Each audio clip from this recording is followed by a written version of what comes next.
আবু মুসলিম আল খাওলামি হযরত কিবারুত তাবিঈন, তাবিঈদের মধ্যে অনেক বড় তাবিঈ। তিনি সুদূর মিশর থেকে এসেছিলেন মদিনায় কালেমা পড়ার জন্য, আল্লাহ রাসূলকে দেখার জন্য। যখন তিনি মদিনাতে আসলেন তখন জানতে পারলেন আল্লাহর নবী আর দুনিয়াতে নাই। হযরত সিদ্দিক আকবর আবু বকর রাদিয়াল্লাহু আনহুর কাছে তিনি কালেমা পড়লেন। আবু মুসলিম আল খাওলামি রাহমাতুল্লাহি আলাইহি হযরত আবু বকর বলেন, আবু মুসলিম আপনি তো কালেমা পড়েছেন, ইয়ামান দেশটা আমাদের থেকে একটু দূরে এবং বিচ্ছিন্ন এলাকা, আপনি ইয়ামানে চলে যান, কালেমার দাওয়াত আপনি ইয়ামান দেশে দিতে থাকেন। আল্লাহর নবী এই জন্য বলতেন আল ঈমানু ফিল ইয়ামান, ঈমান যদি দেখতে চাও তো ইয়ামানিদের দিকে তাকায় দেখো, তাদের ঈমান মজবুত। আস্তে একসাথে বলবেন আল্লাহু আকবার। ইয়ামানিদের দিকে তাকাও, ঈমান মজবুত। আমাদের একজন ইয়ামানির কারণে বাংলার আকাশে কালেমার পতাকা উড়ে গেল। কি কথা করলে কেন? তিনি শাহজালাল ইয়ামানি, ইয়ামানি, ইয়ামানি। একসাথে বলুন না মারহাবা। ইয়ামান, আল ঈমানু ফিল ইয়ামান, আল ঈমানু ফিল ইয়ামান। যদি ঈমান দেখতে চাও ইয়ামানির দিকে তাকাও। একজন ইয়ামানির বদৌলতে 18 কোটি মানুষ আজকে কালেমার বদলা পেলাম, কালেমা পেলাম, আজকে মাহফিল পেলাম, যার কারণে তাদের নাম আজ মাহফিলে উচ্চারিত হয় না। তাদের নাম উচ্চারিত করলে মনে ভাবে এটা বেদাতি, বেদাতি। আমরা যখন আল্লাহর ওলিদের ওয়াজ করি তখন বলে এরা বেদাতি, এরা কোরআন হাদিস পারে না, এরা শুধু কিচ্ছা কাহিনী বলে। আরে বেটা, আমরা যাদের কিচ্ছা বলতেছি, ঘটনা বলতেছি, তারা না আসলে তোমার খাতনা হইতো না। বুঝছেন না আপনারা? খাতনা চিনছেন না আপনারা? কাটাকাটি উঠতো না, কাটাকাটি উঠতো না, কপাল মন্দ আছিল। আল্লাহর ওলিদের বদৌলতে আমরা খাতনা পাইছি, ঈমান পাইছি, ইয়াকিন পাইছি, দ্বীন পাইছি, কত চমৎকার আবহাওয়া পাইছি। আপনি কি ভাবতেছেন এই জমিনে একসময় এইভাবে মাহফিল করা এত সহজসাধ্য ছিল? 500 বছর আগে, 200 বছর আগে কত কঠিন ছিল। ইয়া রাব্বি, কত কঠিন ছিল সেই দিন।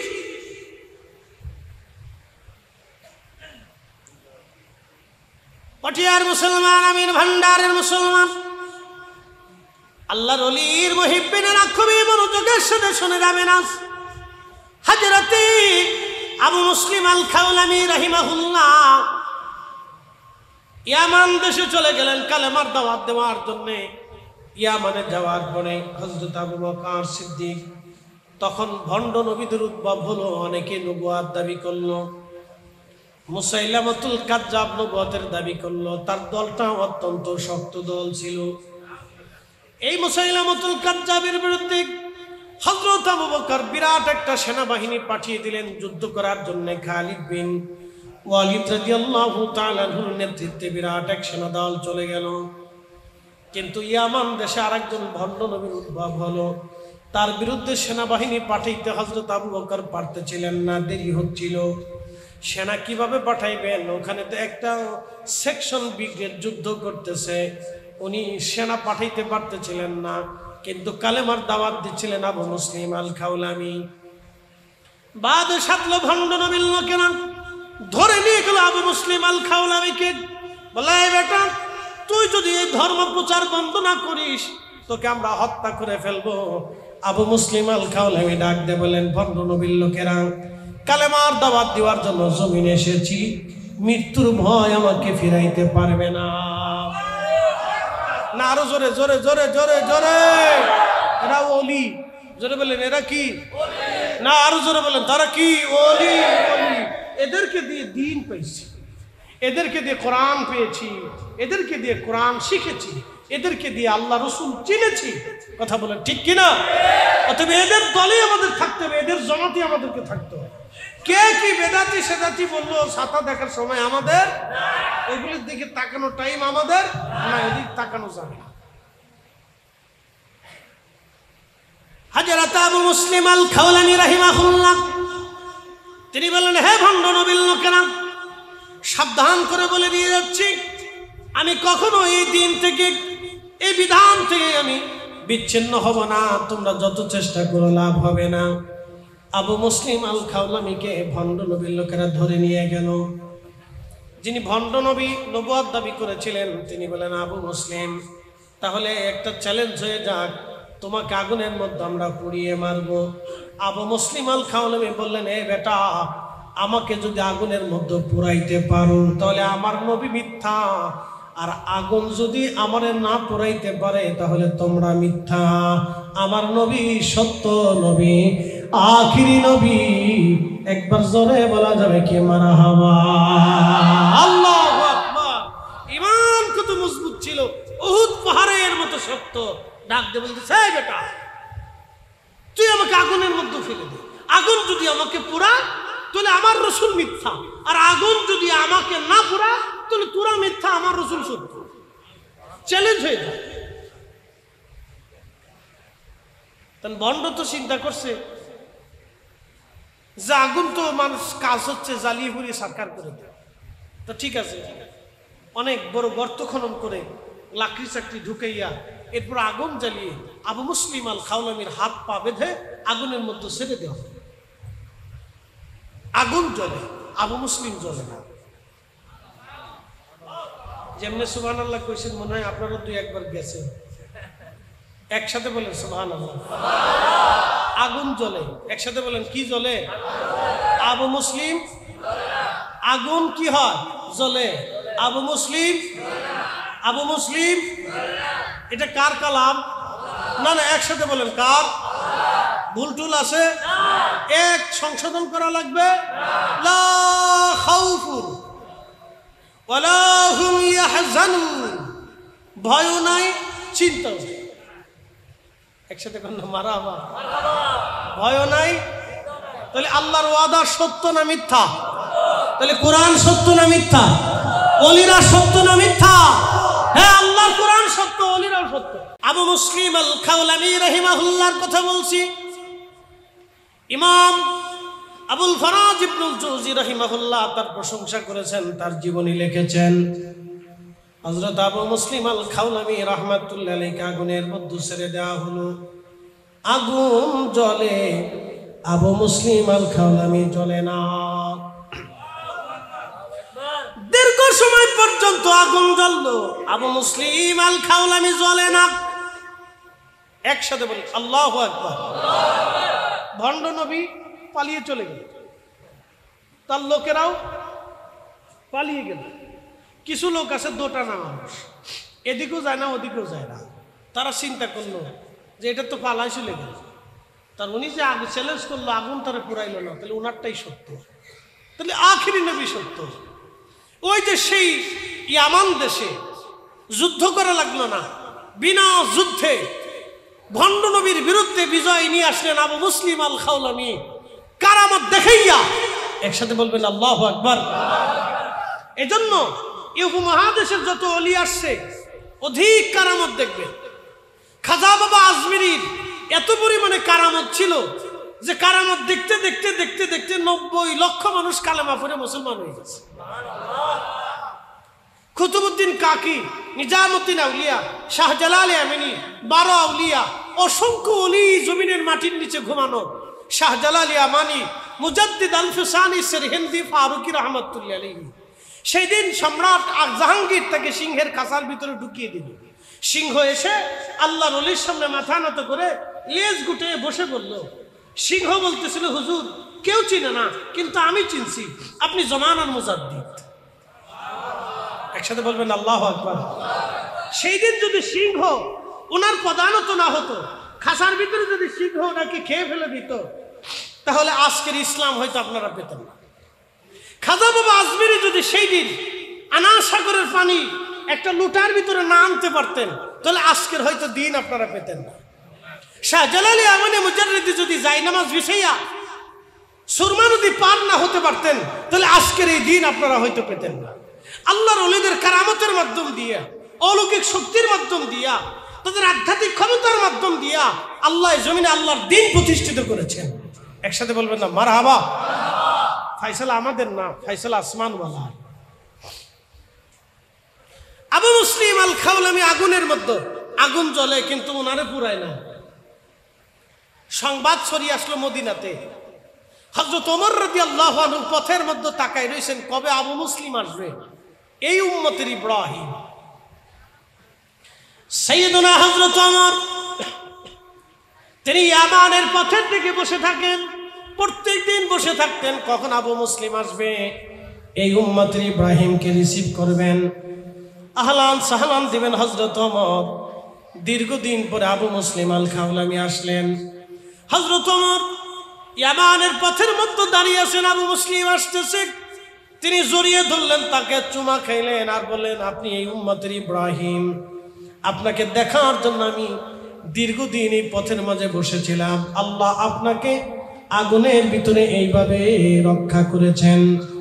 ভণ্ড নবী ধূলিসাৎ হয়ে গেছে, আল্লাহর জমিনে আল্লাহর হুকুমত, রাসূল কারীমের সত্য সিলসিলা, আখির নবীর প্রতি ঈমান, আপনার এই কারামতের মাধ্যমে, আল্লাহর সন্তুষ্টির মাধ্যমে ইয়ামানবাসীর ঈমান হেফাজত হয়ে গেল।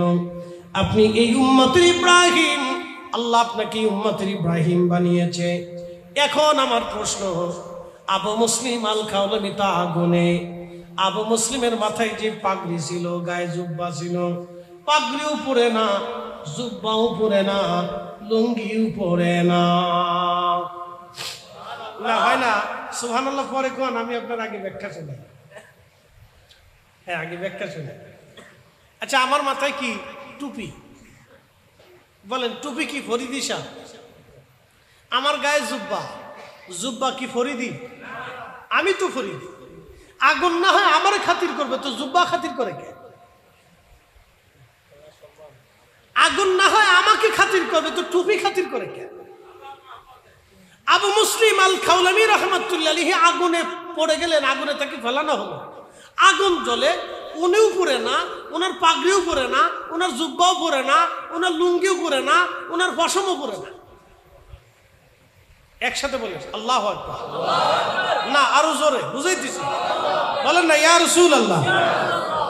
আচ্ছা, টুপি আবু মুসলিম না, পাগড়িও আবু মুসলিম না, জুব্বাও আবু মুসলিম না, কিন্তু ওই জুব্বা আবু মুসলিমের জুব্বা, ওই পাগড়ি আবু মুসলিম আল খাওলামি রাহিমাহুল্লাহের পাগড়ি। ওই পাগড়ি আবু মুসলিম আল খাওলামি রাহমাতুল্লাহ আলাইহির মাথার সাথে লেগে থাকার জন্যে দুনিয়ার আগুন ওই পাগড়িও পুরাই নাই। আবু মুসলিম আল খাওলামির সাথে জুব্বা লেগে থাকার কারণে দুনিয়ার আগুন ওই জুব্বাও পুরাই নাই। আমরা আল্লাহর ওলি না, কিন্তু ওলিদের সাথে লেগে থাকার কারণে আল্লাহ আমাদেরও ইজ্জত বাড়ায়। কথা কর না কেন? বুঝাইতে পারছি নি আপনাদেরকে? আশা করি বুঝছেন। ও আজ করলে কি লাভ, শুনলে কি লাভ, লাভ হবে তার আমলে, আমলেও লাভ হবে না নবী প্রেম না থাকলে দিলে। নবী প্রেম থাকলে দিলে লাভ হবে কম আমলে, সুপারিশ করবেন নবী রোজা হাসরের ময়দানে। জ্ঞানী যারা বুঝে তারা শুধু ইশারায়, নাদানের বুঝাইতে পারে আসে কে কোথায়। জ্ঞানীর মতো জ্ঞানী হলে অল্প কথাই বুঝে, কচুর মতো কচু হলে অল্প জালে সিজে। সালাতুন ইয়া রাসূলুল্লাহ,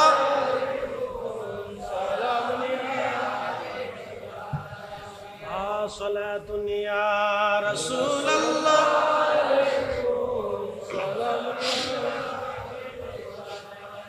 সালাতুন ইয়া রাসূলুল্লাহ, আলাইকুম সালামুন ইয়া হযরত আবু মুসলিমের গায়ের সাথে জুব্বা লেগে থাকার কারণে দুনিয়ার আগুন তার জুব্বা পরাই নাই। আবু মুসলিম আল খাওলামি রাহমাতুল্লাহ আলাইহির গায়ে মাথা মোবারকে পাগড়ি থাকার কারণে আবু মুসলিম খাওলামির পাগড়ি দুনিয়ার আগুন পরাই নাই। সাইয়েদুনা ইব্রাহিম আলাইহিস সালাতু ওয়াস সালামকে আগুনের মধ্যে ফেলে দেয়া হলো, আগুন জ্বলে। ইয়া নারুকুনি বারদাও ওয়া সালামান আলা ইব্রাহিম। আল্লাহর কোরআন বলে দিল, ও আগুন তুমি আমার ইব্রাহিমের জন্য এয়ার কন্ডিশন হয়ে যাও। কিন্তু আবু মুসলিম আল খাওলামির জন্য কোরআন আসে নাই, কিন্তু কোরআন আল্লাহ আগেই ফয়সালা দিয়ে রাখছেন, হুমুল গালিবুন ফাইন্না হিজবাল্লাহ, আল্লাহর ওলিদের দল, আল্লাহর দল, হুমুল গালিবুন, এই আল্লাহর দল বিজয় হবে, এদেরকে পৃথিবীর কোন শক্তি পরাজিত করতে পারবে না। কথা বলেন ঠিক না বেঠে? বিশ্বাস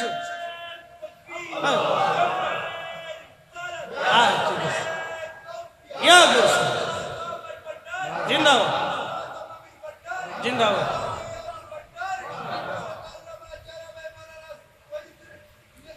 আতে ওর নাম জানোস না,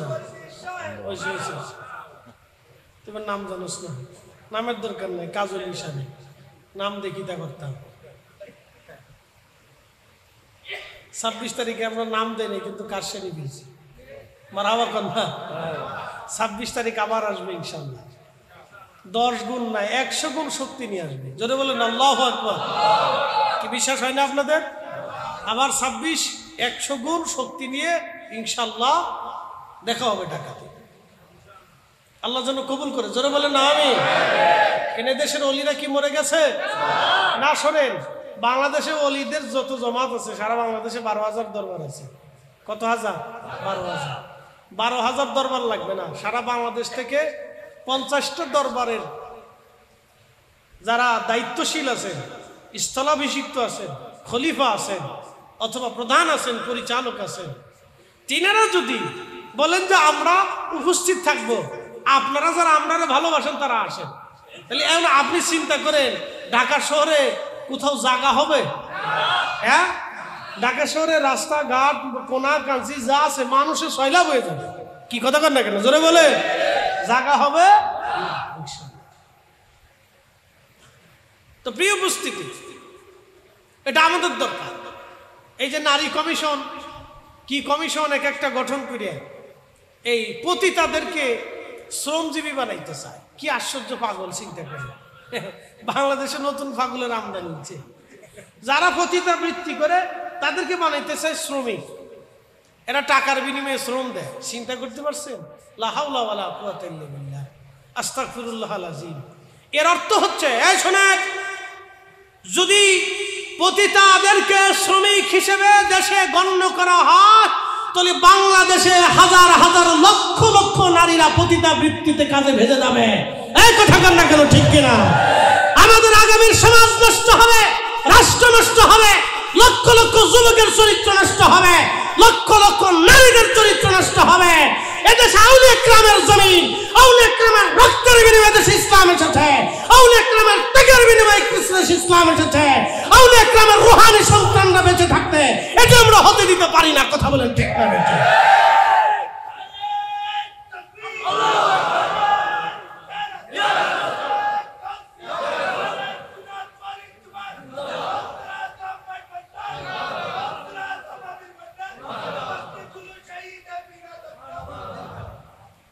এটা কখনোই হতে পারে না। ইসলামের মতো এত নারীদের অধিকার পৃথিবীতে কেউ দিছে? কখনোই নেই। ইসলাম নারীদেরকে এত অধিকার দিয়েছে, আল্লাহর কোরআন নারীদেরকে এত সুন্দর অধিকার দিয়েছে। যে সময় নারী সমাজ বলণ্ডিত ছিল, এখনো হেরেমে যদি যান তো যে দেখবেন সেই কবর এখনো আছে। নারীদেরকে জীবন্ত কবর দেওয়া হতো, সেই জায়গা এখনো পরিত্যক্ত আছে যেখানে নারীদেরকে জীবন্ত কবর দেওয়া হতো। একটা বাবা তার 9 জন কন্যা সন্তানকে জীবন্ত কবর দিয়েছে। সেই সময় স্ত্রীর মর্যাদা ছিল না, নারীদের কোনো সম্মান ছিল না, নারীদের কোনো অধিকার ছিল না, নারীদেরকে শিল কুত্তার মতো মনে করা হতো। সেই সময় আল্লাহর কোরআন নারীদের সম্মান দিয়েছে, সেই সময় আল্লাহর হাবিব নারীদের সম্মান দিয়েছে। নারীদের সম্মান ইসলামের চাইতে কেউ বেশি দেয় নাই। অতএব পতিতাদেরকে আমাদের দেশে কখনোই শ্রমজীবী আর কর্মচারী হিসেবে আমরা কখনো মেনে নিতে পারবোই না। কথা বলেন ঠিক না? নাম দিচ্ছি নারী কমিশন, সাতার কমিশন একটা।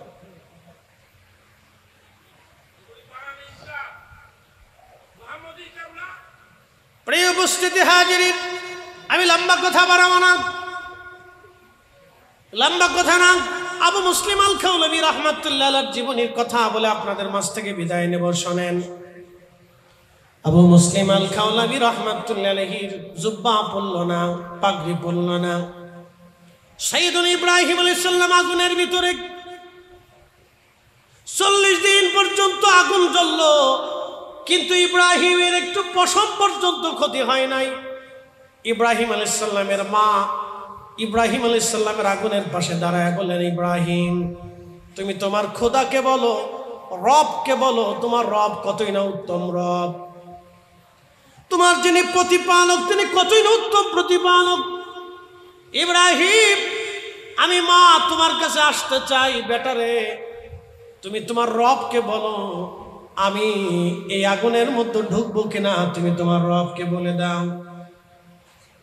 সাইয়েদুনা ইব্রাহিম আলাইহিস সালাম হাত তুলে বলেন, ইয়া রাব্বি আমার মা আসতে চায়। ইমাম ইবনে কাসির আল বিদায়াতে লিখছেন, আল্লাহ আমার মা আমার কাছে আসতে চায়, আল্লাহ আপনি দয়া করে হুকুম দেন, ইজাজত দেন, আমার মা আসবে। ইমাম কাসির লিখতেছেন ইব্রাহিম আলাইহিস সালামের দোয়া কবুল হয়ে গেল। আল্লাহর খলিল বললেন, মা আপনি আসেন, আমার রব আপনাকে ইজাজত দিয়েছে। ইব্রাহিম খলিলুল্লাহর মা খাবার নিয়ে ছেলের কাছে গেলেন, বেটাকে আদর করলেন, চুমা খাইলেন। ছেলের কাছে আগুনের মধ্যে মার বেটা দুইজন আগুনের মধ্যে বসে গল্প করতে লাগলেন। আগুন জ্বলতে লাগলো, ইব্রাহিমও পড়ে না, সাইয়েদুনা ইব্রাহিমের মাও পড়ে না। একসাথে যারা বলেন আল্লাহু আকবার। তাহলে আমরা ওলিদের জামাত, একসাথে বলেন কাদের জামাত? না জোরে বলেন কাদের জামাত? ওলিদের ভয় আছে, তা আমাদেরও ভয় নাই। জোরে বলেন আমাদেরও চিন্তা, ওলিদের চিন্তা আছে, আমাদেরও চিন্তা। ওলিদের জামাত কি বিজয়ী না পরাজিত? হুমুল গালিবুন ফাইন্না হিজবাল্লাহ, তারা আল্লাহর দল। ওলিদের জামাত কার জামাত? আল্লাহর দল। জোরে বলেন কার দল? হিজবুল্লাহ। জোরে বলেন কি বললাহ? হিজবুল্লাহ। ওলিদের জামাত কি বললাহ? আল্লাহর কোরআন বলছে ফাইন্না হিজবাল্লাহ, তারা হিজবুল্লাহ, আল্লাহর দল। আল্লাহর দল হুমুল গালিবুন, এ দল বিজয়ী হবে। অতএব আমরা ওলিদের জামাত, আমাদের বিজয় আসবেই। কথা বলেন ঠিক না বেঠিক? চিন্তার কোনো কারণ নেই, নাকে তেল দিয়ে ঘুমান, কোনো টেনশন নেই। এই জামাত ওলিদের জামাত কিয়ামত পর্যন্ত থাকবে। আবার বলি, রাজার রাজনীতি পরিবর্তন হবে, গদির পরিবর্তন হবে। কারো গদি জ্বলবে, কারোটা ফুলবে, কারোটা আসবে, কারোটা যাবে। কিন্তু ওলিরা যে প্রেমের রাজত্ব কায়েম করেছে, এই রাজত্ব কোনোদিনও শেষ হবে না। ওলিরা দুনিয়ার রাজত্ব নেয় নাই, তারা দুনিয়ার গদি তালাশ করে নাই, তারা আল্লাহর গদি তালাশ করছে। শাহজালাল ইয়ামানি মুজাদ্দিদি ক্ষমতায় আসলেন, সেকেন্দার তিনাকে বাংলার মসনদে বসাই দিয়ে বললেন, মসনদ তোমার। আমি শাহজালাল চললাম, 360 জন অলিরে এনে তিনি বললেন, জায়গায় জায়গায় যাও, কালেমার দাওয়াত শুরু করো।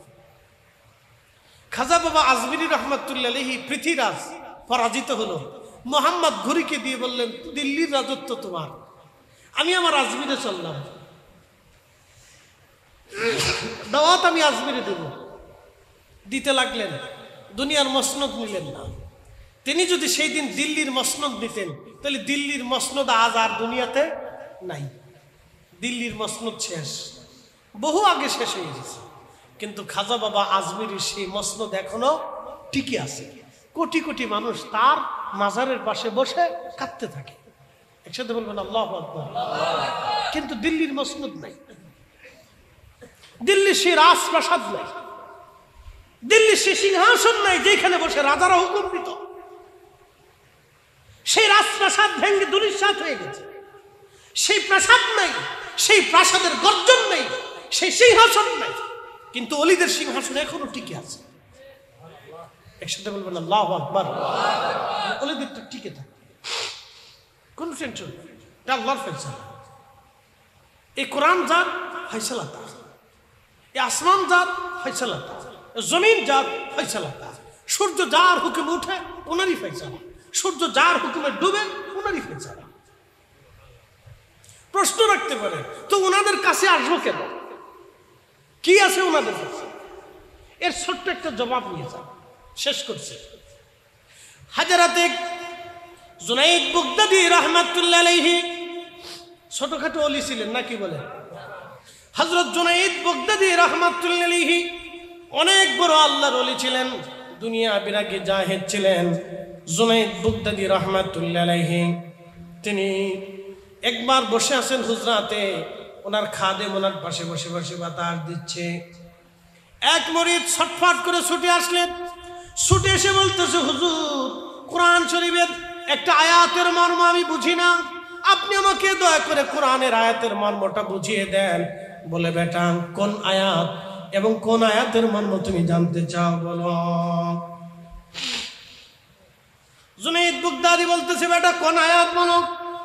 মুরিদ বলতেছিল, হুজুর কোরআনে আল্লাহ বলেন, ইয়া আইয়ুহাল্লাযীনা আমানুত্তাকুল্লাহা ওয়া কুনু মা'আস সাদিকিন। একবার জোরে বলা যাবে কি মারহাবা। ইউলি আল্লাহর বাংলাদেশ, শহীদ গাজীর বাংলাদেশ, রহম করো আল্লাহ, রহম করো আল্লাহ।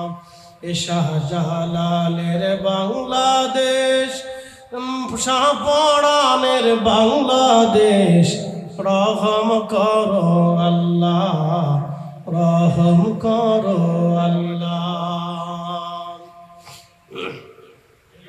আচ্ছা তুমি বসো বসো বসো, তোমারটা নিচ্ছি পরে লোমনি, বসো। আচ্ছা একটা তো লইছি, আচ্ছা রেখে দাও। আচ্ছা তুমি আর আগে না ক্যামেরার সামনে ধরো, এক ধরো, আমার কাছে দাও।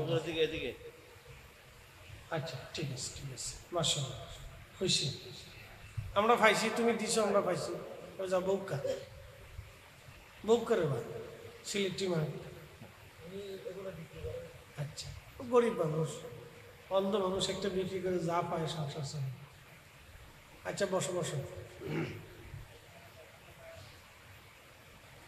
হযরত জুনাইদ বাগদাদি রাহমাতুল্লাহ আলাইহি মুরিদকে বললেন, বেটা কোন আয়াত? বলে, ইয়া আইয়ুহাল্লাযীনা আমানুত্তাকুল্লাহ। বল বুঝো নাই কি?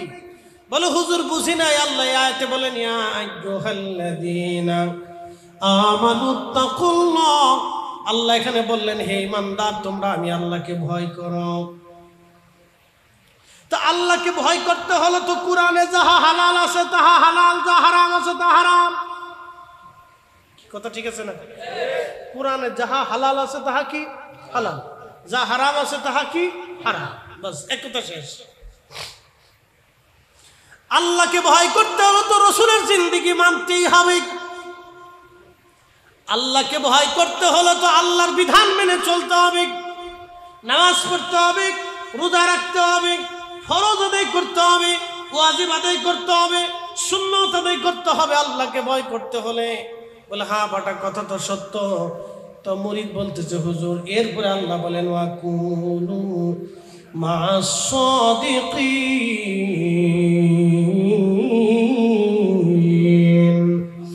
আল্লাহ এই কথা বলার পরে আবার আল্লাহ বলেন, সাদিকদের সোহবতে চলে যাও।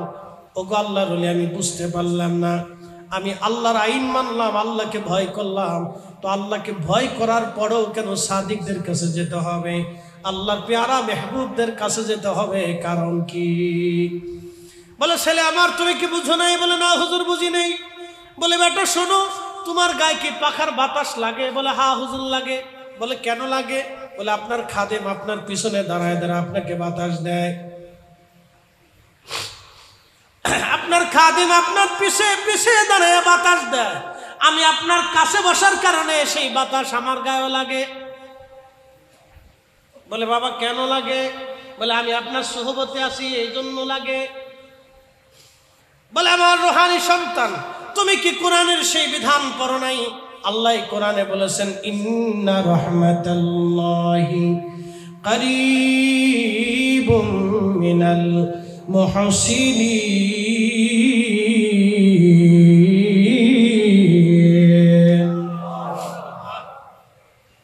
নিশ্চয় আমার রহমত আমার মুহসিনদের নিকটবর্তী। আমার রহমত আমার মুহসিনদের নিকটবর্তী। আমার রহমত আমার মুহসিনদের নিকটবর্তী। রে আমার রুহানি আওলাদ মুহসিনদের নিকটবর্তী আল্লাহর রহমত, তাদের উপরে আল্লাহর রহমত অবারিত নাজিল হয়। আমার গায়ে বাতাস দেওয়ার কারণে, তোমার গায়ে যদি বাতাস লাগে আমার সোহবতে বসার কারণে, তাহলে ছেলে আমার শুনে রাখো, আল্লাহ পাক আল্লাহর ওলিদের উপরে অবারিত সাকিনা রহমত নাজিল করতে থাকে। ওলিদের সোহবতে যারা আসে, ওলিদের মহাব্বতে যারা থাকে, আল্লাহ তাদেরকে ওলিদের উসিলায় আল্লাহ রহমত নাজিল করে, আল্লাহ বরকত নাজিল করে। আল্লাহ তার রহমত থেকে ওলিদের কারণে রহমত থেকে বঞ্চিত করে না, মাহরুম করে না। একবার জোরে বলা যাবে কি মারহাবা। এই জন্যই আবু মুসলিম আল খাওলামির জুব্বা পরে নেই, পাগড়ি পরে নেই। ওনার শরীরে লেগে থাকার কারণে জুব্বা পরল না, পাগড়ি পরল না। এই জন্য ওলিদের সোহবত এটা আমাদের দরকার। এই কোরআন বলতেছে তোমরা তাদের সোহবতে যাও। আমি বলি সৃষ্টি যার বক্তব্য তার, জমিন যার বক্তব্য তার, সূর্য যার আইনে চলে বক্তব্য তার। কার কাছে যাও? ওলিদের কাছে যাও। কেন যাও? আল্লাহ যাইতে বলছে, সোজা হিসাব। প্রশ্ন রাখতে পারেন, মরে গেছে যে লাভ কি? আমার দিকে তাকান, ডান বাম তাকাবেন না, এখানে খুব গুরুত্বপূর্ণ। প্রশ্ন রাখতে পারেন, মরে গেছে তোর আর ওখানে যে লাভ কি? অনেকের প্রশ্ন আছে না, মরে গেছে। এখন প্রশ্ন করি, জবাব দিবেন তো? আমার দিকে তাকাবেন, আপনার তো জবাব দিবেন, ভালো করে জবাব দিবেন। আপনারা যে আমির ভান্ডারে আসছে, এখানে যে আসছে আল্লাহর ওলির জিয়ারতে বসে, আচ্ছা আপনার কি মাজারের ভক্ত না ওলির ভক্ত? না, পরিষ্কার করে বলুন, ভালো করে বলেন, না জোরে বলেন। আপনারা কি মাজারের ভক্ত না ওলির ভক্ত? আমরা কার ভক্ত? শাহজালাল কি বাংলাদেশে বহু আছে না?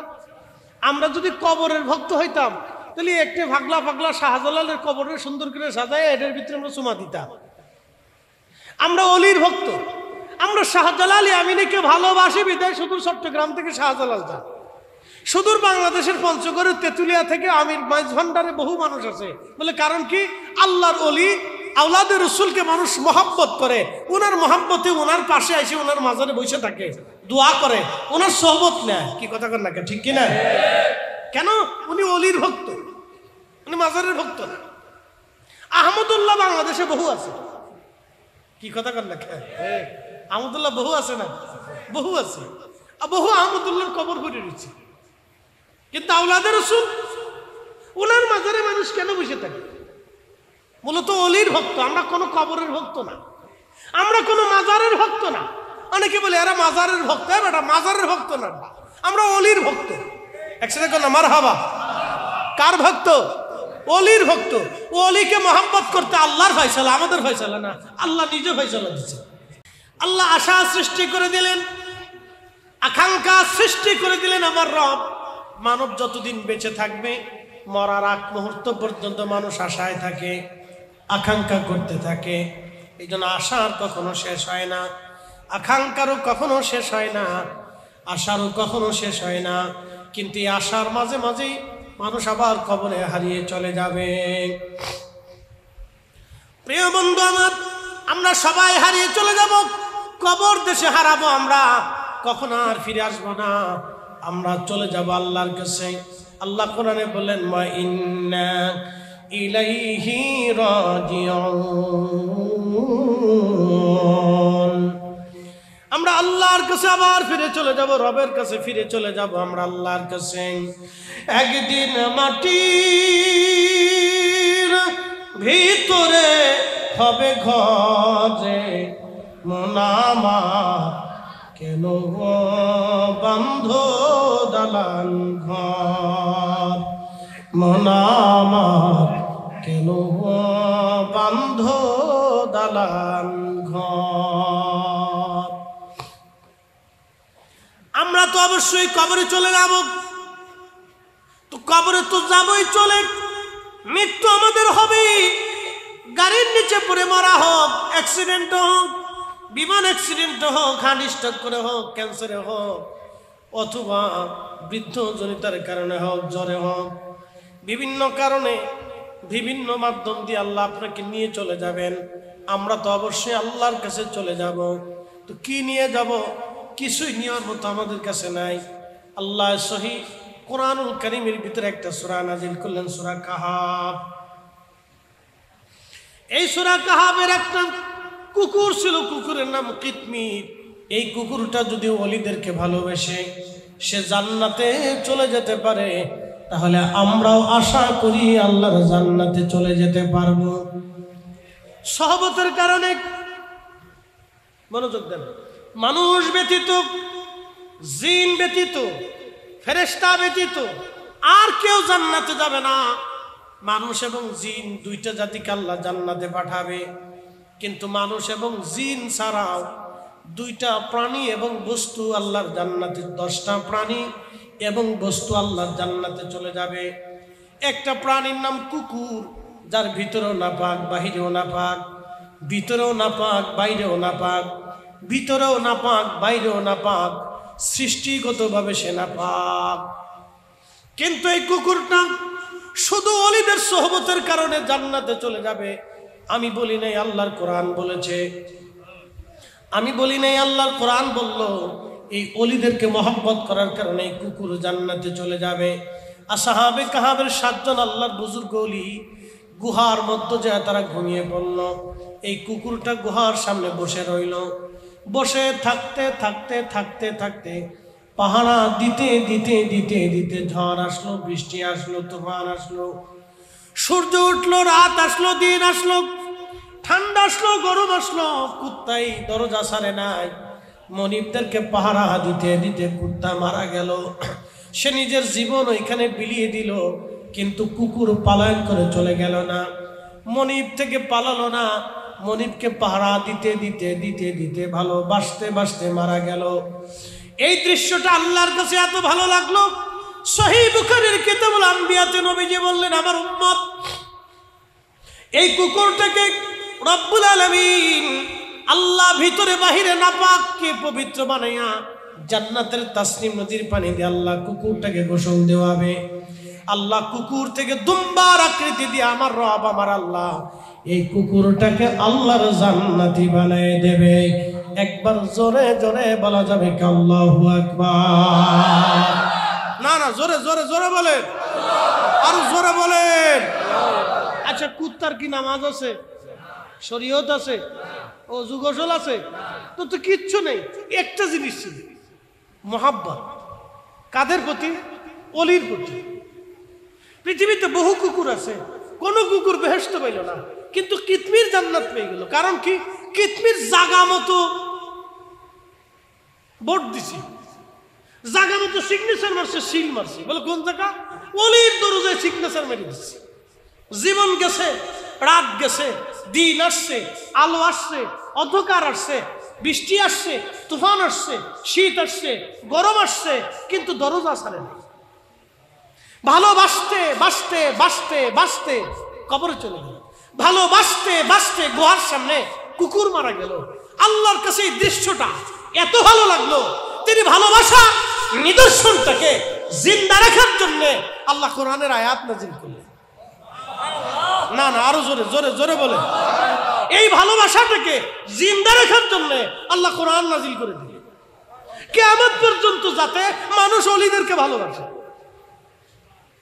এখন আমার ভাই সাহেবরা ওলিদের কথা কোরআনে খুঁজে পায় না। কারণ আমি বলি, ভাই আর তুমি চশমা লাগাও, তোমার চোখের সমস্যা আছে। কি কথা কর না কেন? এরা অন্ধ, কানা। এসব দেখি কানার হাট বাজার। এক কানা কই আর এক কানারে, চলো এবার ভব পারে। ওরে নিজে কানা পথ চিনে না, ঠিক না? পরকে বলে ডাকে বারংবার। এসব দেখি কানার হাট বাজার। উপস্থিতি হাজির, কুত্তা জান্নাতে গেল সহবতের কারণে, ভালোবাসার কারণে। আর একটা প্রাণী জান্নাতে যাবে, সেই প্রাণীর নাম হলো উট, তার নাম ছিল কাসওয়া। আল্লাহর হাবিবকে কাঁধে করে মক্কা থেকে নিয়ে শুরু করলেন। মদিনার জিন্দেগিতে নবীজিকে কাঁধে করে ঘুরে বেড়াইতেন এই কাসওয়া উট। নবীজি যেখানে যাইতেন কাসওয়ার পিঠে চড়ে রওনা করতেন। হুব্বে রসুল, সহবতে রসুলের কারণে একটা উট জান্নাতে চলে যাবে। আল্লাহর নবী বললেন, শোনো আমার সাহাবীরা, আমার কাসওয়া আমাকে ভালোবাসে, আমি নবী আমার কাসওয়াকে ভালোবাসি। আল্লাহু আকবার করে বলেন না, না, একসাথে বলেন আল্লাহু আকবার, চিৎকার মেরে বলেন না ইয়া রাসূলুল্লাহ। ভালোবাসা আসেনি? একসাথে কর না, ভালোবাসা আসেনি? রসুলের মহব্বত আসেনি? কেউ মহব্বত খুঁজে পায় না। আমি বলে তোমার চোখের সামনে চশমা লাগাও, আর নাহলে আমার সাথে চলো বুড়িগঙ্গার পানি দিয়ে ভালো করে মাথা ধোয়াই দিই, চিরচরে জন্ডিস রোগ সেরে যাবে, অসুবিধা নেই। প্রিয় উপস্থিতি হাজির, প্রিয় নবী বললেন কাসওয়া আমাকে ভালোবাসে, আমি কাসওয়াকে ভালোবাসি। কিয়ামতের ময়দানে কাসওয়ার পিঠে চড়ে আমি নবীজি ফুলসিরাত পার হয়ে জান্নাতে আগে করা নাড়ব। সুবহানাল্লাহ বলবেন না? কার পিঠে চড়ে যাবেন? কাসওয়া। নবী বললেন আমি কাসওয়াকে নিয়ে জান্নাতে চলে যাব। কাসওয়া, কাসওয়ার কোনো শরীয়ত নাই, নামাজ নাই, রোজা নাই, ওযু নাই, গোসল নাই। কাসওয়ার কোনো ওযু নাই, গোসল নাই, নামাজ নাই, শরীয়ত নাই, দিন নাই, ধর্ম নাই, কিচ্ছু নাই। শুধু একটা মাত্র হুব্বে রসুল, সহবতে রসুলের কারণে কাসওয়া জান্নাতে চলে গেল। এ সুন্নিরা, এটা আমাদের অনেক বড় দলিল। আমরাও ইশকে রসুলের কারণে, তাজিমে রসুলের কারণে আমরাও আশা করা যায় কিয়ামতের ময়দানে ক্ষমার দরজা আমরাও পেয়ে যাব। কথা কোন ঠিক কিনা? শ্রেষ্ঠ নবী দিলাম রে তরিয়ে নিতে রোজ হাসরে, শ্রেষ্ঠ নবী দিলাম রে তরিয়ে নিতে রোজ হাসরে, পথ না ভুলি তাই তো দিলে পাক কুরআনের বাণী। খুদা তোমার মেহেরবানি, সুন্দর ফুল সুন্দর ফল, মিঠা নদীর পানি। খুদা তোমার মেহেরবানি, খুদা তোমার মেহেরবানি। তুমি কতই দিলে রতন, ভাই বাড়াদার পুত্র স্বজন, খুদা পেলে অন্ন যোগাও, মানি চাই না মানি। খুদা তোমার মেহেরবানি। লক্ষ লক্ষ ইরাকি বাসিন্দাদের সামনে ইমাম শাফিঈ রাহিমাহুল্লাহ উনি এসেছিলেন খ্রিস্টানদের সাথে বহস করার জন্যে, মোনাজারা করার জন্যে। রোম সম্রাট অনেক বড় বড় তর্কবিদ, পণ্ডিত এবং জ্ঞানীদেরকে পাঠাইলেন মুসলমানদের সাথে বহস করবে বলে। একটা বিষয়ে বহস হবে। মুসলমানরা বলে ঈসা রুহুল্লাহ আল্লাহর নবী, আর খ্রিস্টানরা বলে ঈসা রুহুল্লাহ আল্লাহর বেটা, আল্লাহর ছেলে, আল্লাহর সন্তান। আমরা বলি আল্লাহর কোনো সন্তান নাই, কিন্তু খ্রিস্টানরা বলে আল্লাহর সন্তান আছে। নাউযুবিল্লাহি মিন যালিক, লা হাওলা ওয়ালা কুওয়াতা ইল্লা বিল্লাহ। তো খ্রিস্টানদের সাথে আমাদের ইমানি তফাৎ। খ্রিস্টানরা বিরাট বড় ধরনের একটা বাহিনী পাঠাই দিল। ওখানে তর্কবিদ, দার্শনিক, বড় বড় লেখক, বড় বড় জ্ঞানী শুধু রোম থেকে পাঠিয়ে দিল। তখন খলিফা ছিলেন খলিফা হারুন আর রশিদ। তো খলিফার কাছে চিঠি পাঠিয়ে বললেন, খলিফা তোমরা যদি মুসলমানরা সত্যের উপরে প্রতিষ্ঠিত থাকো, তাহলে তোমরা প্রমাণ করবে যে ঈসা আল্লাহর নবী, আর আমরা প্রমাণ করব যে ঈসা আল্লাহর নবী না আল্লাহর বেটা। তো খলিফা খুব চিন্তায় পড়ে গেলেন যে এত বড় বহাস, দুই সাম্রাজ্যের বহাস, বুঝতে পারতেছেন পৃথিবীব্যাপী একটা চ্যালেঞ্জ। এই বহাসে তর্কে যদি মুসলমান হেরে যায়, তো সারা জীবনের জন্য মুসলমান মাথা হেট করে মাথা নিচু করে পড়ে থাকে। এই বহাসের দায়িত্ব কাকে দেব, খুব চিন্তায় পড়ে গেল। তো উজির আজম ডাক দিয়ে বললেন, বাদশাহ খলিফাতুল মুসলিমিন, আপনার চিন্তার কারণে আমাদের একজন ইমাম আছে, তার নাম ইমাম আবু ইদ্রিস আশ-শাফিঈ, যিনি বাইতুল আকসার ইমাম। একসাথে বলবেন আল্লাহু আকবার। ওই বাইতুল আকসা এখন আর আমাদের নিয়ন্ত্রণে নাই। বাইতুল আকসা আজান দিতে হলে ইহুদিদের অনুমতি লাগে, বাইতুল আকসায় মুসলমানরা নামাজ পড়তে হলে ইহুদিদের অনুমতি লাগে। কে ঢুকবে কে ঢুকবে না, কয়জন মুসল্লি ঢুকতে পারবে কয়জন পারবে না, এটা তারা নির্ধারণ করে দেয়। তাহলে বুঝতে পারতেছেন বাইতুল আকসা আর আমাদের নাই। এখন যদি আমির ভান্ডার দরবার শরীফে কেউ এসে যদি আপনাদেরকে রুলস করে দেয় যে আমির ভান্ডারে আমরা যাদেরকে ঢুকতে দেবো তারা ঢুকতে পারবা, তাহলে বুঝা গেল আমির ভান্ডার তাদের নিয়ন্ত্রণে চলে গেছে, সুন্নিদের নিয়ন্ত্রণে নাই। কি কথা ঠিক আছে না? তো ইহুদিদের নিয়ন্ত্রণে চলে গেল বাইতুল আকসা। সেই সময় বাইতুল আকসার ইমাম ছিলেন ইমাম আবু ইদ্রিস আশ-শাফিঈ।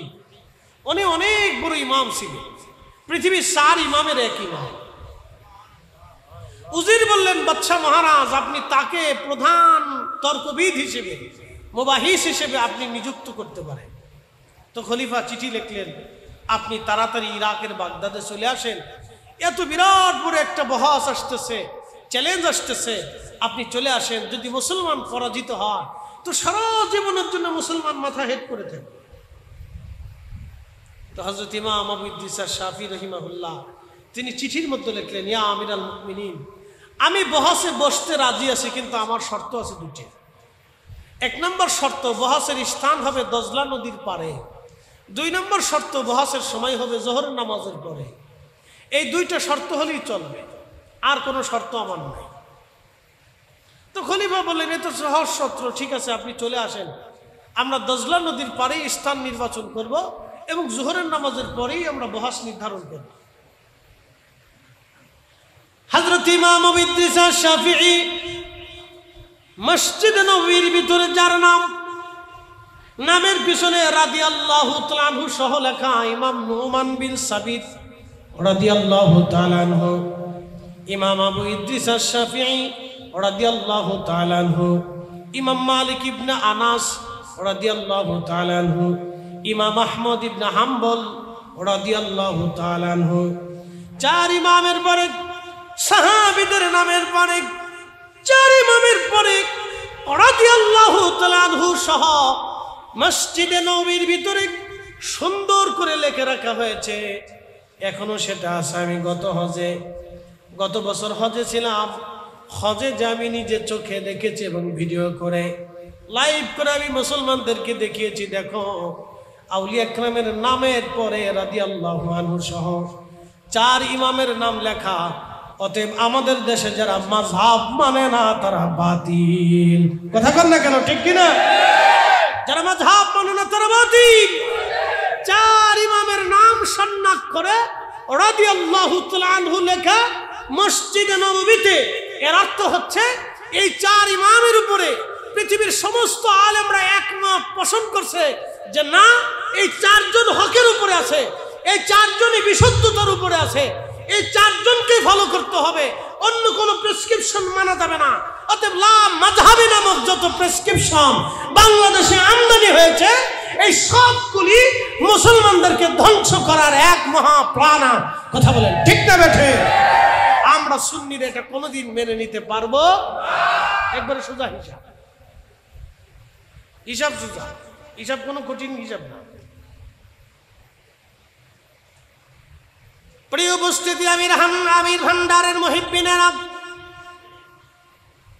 আল্লাহর ওলির মুহিব্বিনেরা খুব মনোযোগের সাথে শুনবেন। ইমাম আবু ইদ্রিস আশ-শাফিঈ সুদূর ফিলিস্তিনের বাইতুল আকসা থেকে আল-কুদস থেকে তিনি রওনা করলেন। হেঁটে হেঁটে হেঁটে হেঁটে ইরাকের বাগদাদে আসলেন।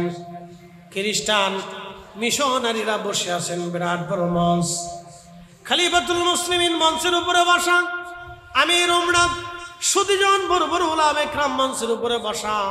ইমাম আবু ইদ্রিস শাফিঈ হেঁটে হেঁটে সুদূর ফিলিস্তিন থেকে তিনি আসলেন বহস করার জন্যে।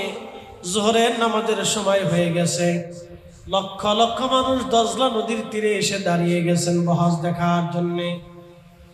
হযরত ইমাম আবু ইদ্রিস শাফিঈ খলিফাকে বললেন, আমিরুল মুমিনিন, আমি এখনো যোহরের নামাজ পড়ি নাই, একটা জায়নামাজ আমাকে দেন, আমি আগে যোহরের নামাজ পড়বো, তারপরে বহস শুরু করব। ইমাম আবু ইদ্রিস শাফিঈ জায়নামাজ কারা হাতে নিয়ে দজলা নদীর পানির মধ্যে জায়নামাজ বিছাই দিলেন। ওই জায়নামাজের উপরে দাঁড়াইয়া দজলা নদীর মাঝখানে যাইয়া জায়নামাজের উপরে, পানির উপরে জায়নামাজের উপরে ইমাম আবু ইদ্রিস শাফিঈ তিনি জায়নামাজের উপরে দাঁড়াইয়া যোহরের নামাজ পড়লেন দজলা নদীর মাঝখানে। লক্ষ লক্ষ মানুষ দেখে যে ইমাম আবু ইদ্রিস শাফিঈ কি করে, জায়নামাজের উপরে, পানির উপরে জায়নামাজের উপরে ইমাম শাফিঈ পানি তারে ডুবায় না, জায়নামাজও পানিতে ছয় না, দজলা নদীও ইমামকে ডুবাই না। একসাথে জোরে বলেন ইয়া রাসূলুল্লাহ। পাওয়ার আসেনি? একসাথে বলেন পাওয়ার আসেনি? বিশ্বাস হয়? বিশ্বাস হয়? আল্লাযীনা আমানু ওয়া কানু ইয়াত্তাকুনা লাহুমুল বুশরা ফিল হায়াতিদ দুনিয়া। দুনিয়াতে তাদের জন্য একটা সুসংবাদ, একটা গুড মেসেজ আল্লাহর পক্ষ থেকে। কি গুড মেসেজ? হুমুল গালিবুন। কোরআনের অপর আয়াত আল্লাহ বলেছেন হুমুল গালিবুন, তারা সবসময় বিজয়ী হবে। একসাথে বলবেন আল্লাহু আকবার। না, জোরে জোরে জোরে জোরে। তারা কি হবে? জোরে বলেন, তারা কি হবে? বিজয় হবে। এটা আল্লাহর পক্ষ থেকে একটা গুড মেসেজ। দুনিয়াতে কি হবে? বিজয় হবে। এই দলকে কিয়ামত পর্যন্ত কোন জমাতি মিটাইয়া শেষ করে দিতে পারবে না। এই দলরে 72 দলে গুতাইব। কয় দলে গুতাইব? 72 দলে। এই দলের কি করব? গুতাইব। কিন্তু গুতাইতে থাকবো, গুতাই গুতাই তাদের জীবন যাইব। হাত্তা যুরতুমুল মাকাবির, কবর পর্যন্ত গুতাইব। কিন্তু মৃত্যুর পরে আর কোনো সুযোগ নেই। গুতাইতে গুতাইতে মরে যাইব। গুতাইতে গুতাইতে কি হইব? মরে যাইব। তারা শেষ হইবে, কিন্তু এই জামাত শেষ হবে না। আহলে সুন্নাত ওয়াল জামাত শেষ হবে না। একসাথে বলবেন না মারহাবা। এই ওলিদের জামাত কখনো শেষ হবে না। যারা এই ওলিদের জামাতকে গুতাইব, তারা গুতাই গুতাই কবরে চলে যাবে। তারা শেষ হয়ে যাবে। তাদের কবরের পাশে কেউ যাবে না, বাতি জ্বলতো না। তাদের কবরের পাশে বাতি জ্বলতো না, জাহিরিন যাইতো না। বাংলাদেশে বহু বক্তা, আবার বলি বাংলাদেশে বহু বক্তা আউলিয়া কেরামের বিরুদ্ধাচরণ করিয়া, আহলে সুন্নাত ওয়াল জামাতের বিরুদ্ধাচরণ করিয়া, রাসূলের তাজিম তাকরীমের বিরুদ্ধাচরণ করিয়া কবরে মাটির সাথে মিশে গেছে। তার কবরে কোনো জাহিরিন নাই।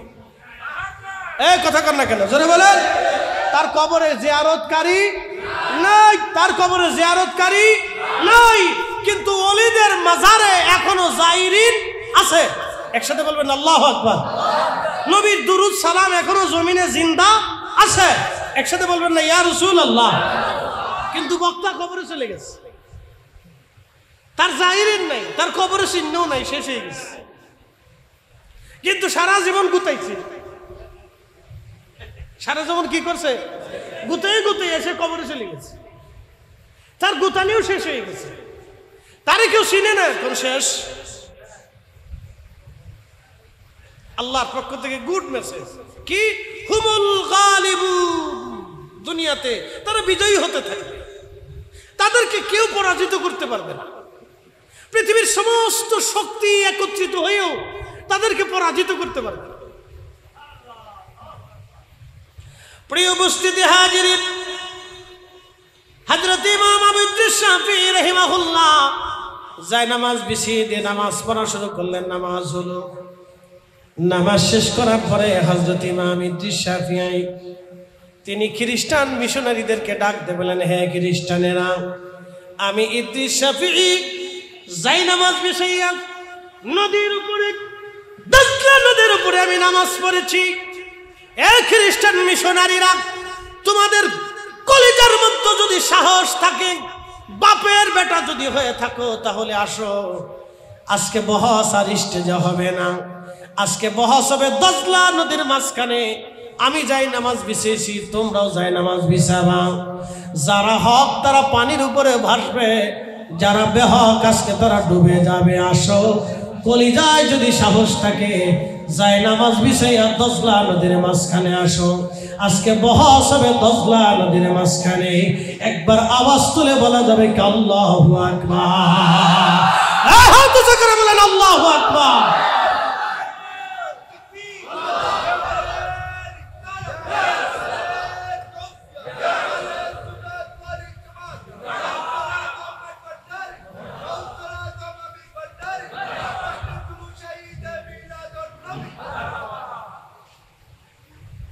আচ্ছা ঠিক আছে,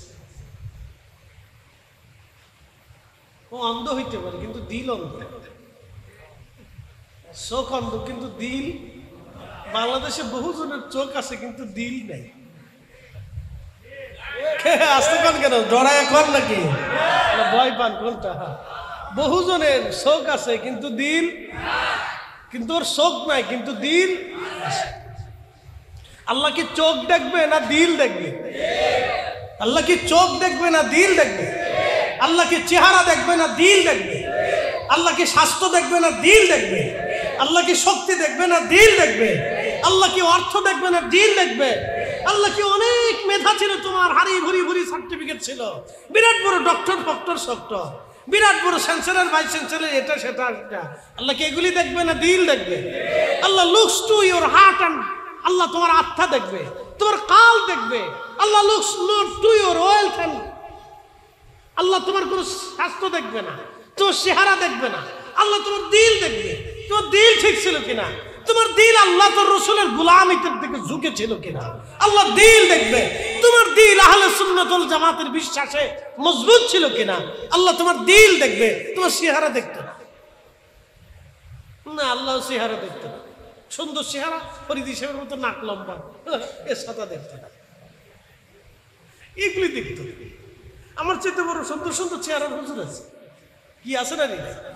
অনেক সুন্দর সুন্দর চেহারার হুজুর আছে, কণ্ঠবালা, এলোমো খুব মজবুত, কিন্তু দিল মরা। কি কথা কর না কেন? কি মরা? দিল মরা, দিল মরে গেছে। তো লাভ নাই, তো লাভ নেই স্যার, পয়সা বলবে। হযরত ইমাম আবু ইদ্রিস শাফিঈ রাহিমাহুল্লাহ ডাক দিলেন, খ্রিস্টান মিশনারিরা আসো, কলিজায় যদি সাহস থেকে আজ আসো, বহস হবে দজলা নদীর মাঝখানে। ঠিক তখনই খ্রিস্টান মিশনারির যিনি প্রধান ছিলেন তিনি বলেন, হুজুর আমাদের আর বোঝা লাগবে না, আপনি চলে আসেন, আমরা দজলা নদীর মাঝখানে যেতে পারবো না, আপনি চলে আসেন। স্টেজে বহস হবে না, আজ আর বহস করবো না, আমাদের আর বুঝার বাকি নেই। যেই কোরআন, যেই আইন, যেই বিধান, যেই শরীয়ত, যেই ঈমান, যেই বিশ্বাস আপনাকে আজ দজলা নদীর উপরে যাই নামাজ বিছাইয়া নামাজ পড়ার জন্য ক্ষমতা প্রদান করলো, যে ঈমান, যেই বিশ্বাস আপনাকে মর্যাদা দিয়েছে। কারণ খ্রিস্টানদের সাথে বহস হওয়ার কথা ছিল ঈমান নিয়ে, ঈমানের বিষয় নিয়ে বহস। খ্রিস্টান মিশনারিরা বলতেছে যে ঈমান আপনাকে আজকে যেই মর্যাদা দিয়েছে আমাদের আর বোঝার বাকি নেই, ওই ঈমানই সত্য। একসাথে বলেন আল্লাহু আকবার।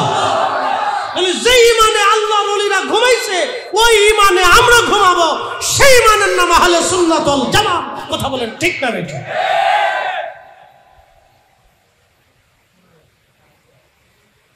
এর চেয়ে সাজায় গুজায় বলার মতো ক্ষমতা আমার না। আর কেউ যদি না বুঝে তাহলে বুঝবো তার ব্রেনের সমস্যা আছে, তারে পরামর্শ দেবো, আমার সাথে চলেন, আমার ওই বুড়িগঙ্গা পাশে, একবার সুন্দর করে বুড়িগঙ্গার পানি দিয়ে মাথা ধোয়াই দিব, ব্রেন ভালো হয়ে যাবে। বুড়িগঙ্গার পানি তো শুনছেন, নাম টাম শুনছেন, খুব একবারে চমৎকার পানি, পানি খুব বাসা, শীতকালে গেলে খুব ভালো পানি পাওয়া যায়, একবারে সেন্ট, খুব সেন্ট। মোটামুটি 50 লক্ষ মানুষের যত পায়খানা আছে, 50 লক্ষ মানুষের পেশাব আছে, 50 লক্ষ মানুষের গোসলের পানি, কাপড় চোপড় ধোয়া, আরো আনুষঙ্গিক বজ্র সব বুড়িগঙ্গের ভিতরে সাপ্লাই হয়। তো ওই পানিতে মাথা ধোয়াইলে আশা করি মাথায় কিছু বুদ্ধি জ্ঞান আসবে।